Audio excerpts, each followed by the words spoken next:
ऐसा क्या हुआ जिस कारण ये महल बन गया भूतिया महल। फिरोज शाह तुगलक की बेगम को ये महल इतना पसंद आया कि उन्होंने इस महल में रहने का फैसला कर लिया। ये कहानी उसी प्रेम कहानी से जुड़ी है।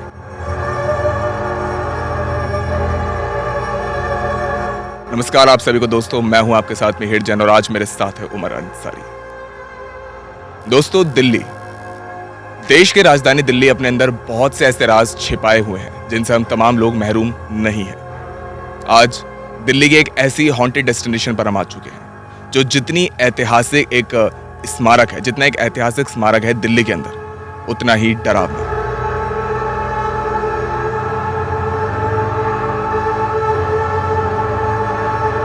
हमारे पीछे इस समय जितना घना जंगल आप लोग देख सकते हैं, इस जंगलों को, इन तमाम दरख्तों को देखकर ही अंदाजा लगाया जा सकता है कि इस समय हम किस एकांतवास में मौजूद हैं। इस मर्तबा कथा पेश करता है आप सभी के सामने कहानी भूली भटियारी महल की।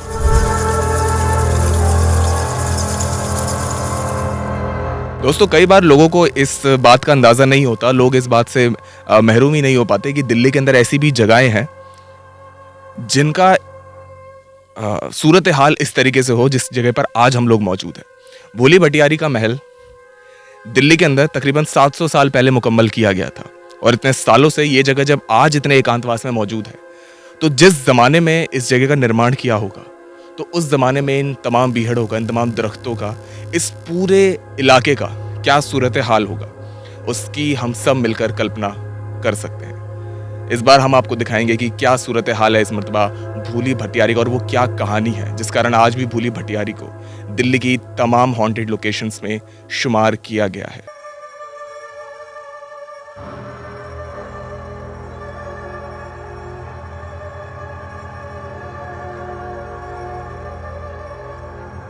इस समय है हम भूली भटियारी महल में।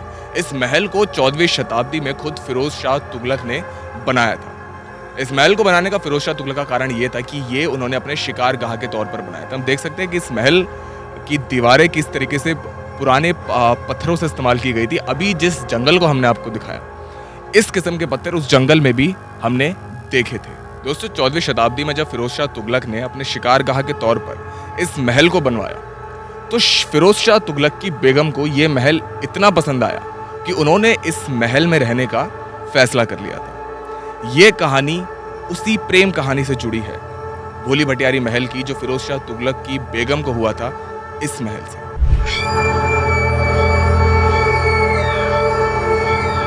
तो दोस्तों, इस समय हम भूली भटियारी महल के पीछे की तरफ जा रहे हैं। बताया ये जाता है कि भूली भटियारी महल से जुड़ी ऐसी बहुत सी कहानियां हैं जिन सबसे हम लोग अपरिचित नहीं है। उसमें सबसे पहले ये कहानी ये आती है कि एक बार फिरोज शाह तुगलक की बेगम, जो इस महल में रहा करती थी, इस महल से हुई मोहब्बत के कारण फिरोज शाह तुगलक की बेगम का किसी गैर मर्द के साथ उस जमाने में चक्कर था।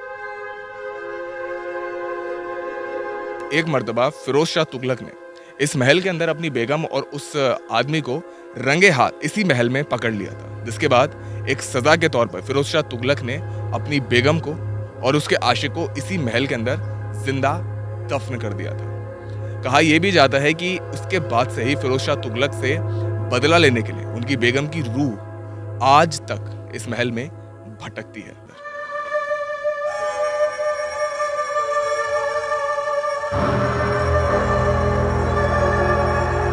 दोस्तों, जहां भूली भटियारी महल की यह कहानी हमारे सामने आती है कि फिरोज शाह तुगलक ने अपनी बेगम और उसके आशिक को इस महल के अंदर जिंदा दफन कर दिया था, तो वही एक कहानी यह भी निकल कर आती है कि एक मर्तबा फिरोज शाह तुगलक की बीवी की इस महल के अंदर रहस्यमय तरीके से मौत हो गई। कुछ लोग कहते हैं कि उन्होंने आत्महत्या करी और कुछ लोग कहते हैं कि यहाँ के जंगली जानवरों ने उनकी महल में घुस करके जान ली। इसके बाद से ही उनकी रूह इस महल में आज भी भटकती है।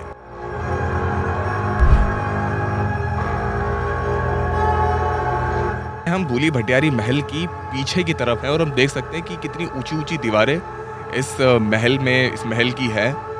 इसके अलावा ये महल आर्कियोलॉजिकल सर्वे ऑफ इंडिया के अंडर में आता है। सेंट्रल दिल्ली के अंदर ये भूली भटियारी का महल करोल बाग इलाके में है। लेकिन गौरतलब है कि करोल बाग जैसी कंजस्टेड जगहों पर, जहाँ पर इतने लोगों का दारुल मदार इतना भारी पैमाने पर होता है, इतने ज़्यादा तादाद में लोग जहाँ रहते हैं, ऐसी जगहों पर भी ऐसे एकांतवासों का होना अपने आप में एक कमाल की बात है।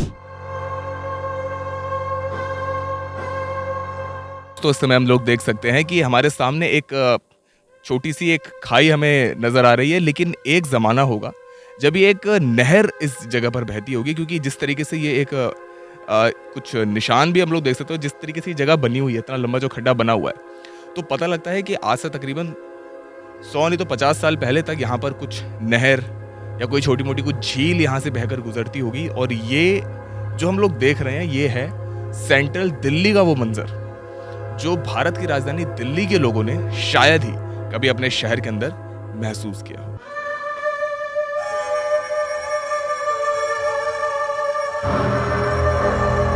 तो ये एक छोटा-सा कक्ष किस्म का यहाँ पर बना हुआ है भूली भटियारी महल में, और इसके अंदर जैसे हम दाखिल होते हैं, तो उसके अंदर दाखिल होने पर वैसे तो कुछ ख़ास नहीं है, लेकिन इस जगह को हम इसे कब्र भी नहीं कह सकते, क्योंकि ये कब्र का एक इस तरीके से कोई